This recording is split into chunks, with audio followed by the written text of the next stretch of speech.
Next இந்த சம்கான shortcut என்னன்னு பார்க்கலாம். 0.05 கொடுக்கப்பட்ட தசம எண்ணை சதவீதமாக மாற்றுக அப்படின்னு கொடுத்துருக்காங்க. நம்ம இதுக்கு முன்னாடி பார்த்த எல்லா சம்லையுமே பெர்சன்டேஜ் வந்து சம் கொடுத்துருப்பாங்க, அதை நம்ம வந்து பின்னமா மாற்றி எழுதணும். ஆனால் இந்த சம்ல தசம எண்ணா கொடுத்துருக்காங்க, புள்ளி வச்ச நம்பராக கொடுத்துருக்காங்க, அதை வந்து நம்மளை பெர்சன்டேஜாக மாற்றி எழுத சொல்கிறாங்க. அவ்வளோதான். இப்போ என்ன பண்ண போகிறோம் அப்படின்னா, அதாவது பர்சன்டேஜாக கொடுத்து அதை ரிமூவ் பண்ணி எழுத சொல்கிறாங்க. இதுக்கு முன்னாடி நம்ம நிறைய சம் பார்த்தோம்ல, அதையும் போய் பார்த்துருங்க, அப்போ தான் புரியும்.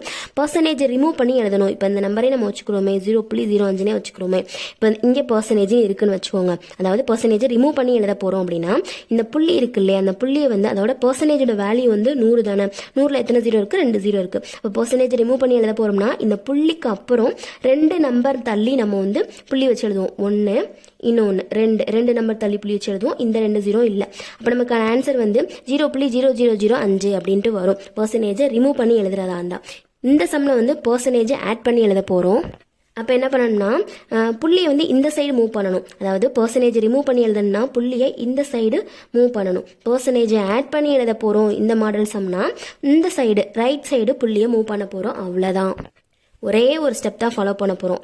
கொஸ்டின் என்னது? 0.05. இப்போ பர்சன்டேஜ் ஆட் பண்ணி தானே எழுத போகிறோம். இப்போ பர்சன்டேஜோட வேல்யூ என்னது? 100. 100ல் 2 0 இருக்குது. அப்போ 2 நம்பர் தள்ளி புள்ளி வைப்போமா? புள்ளிக்கு அடுத்து இருந்து தான் கவுண்ட் பண்ணணும்.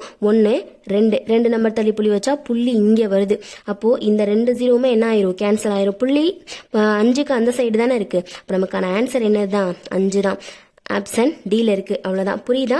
5க்கு அடுத்த புள்ளி இருக்கிறதுனால நமக்கான ஆன்சர் வந்து முழு நம்பர் 5 கிடைக்குது. அப்போ நம்ம பர்சன்டேஜ் கண்டுபிடிக்கிறதுக்கு தானே இந்த மாடலை ஃபாலோ பண்ணணும். அப்போ வந்து 5% போடணும்.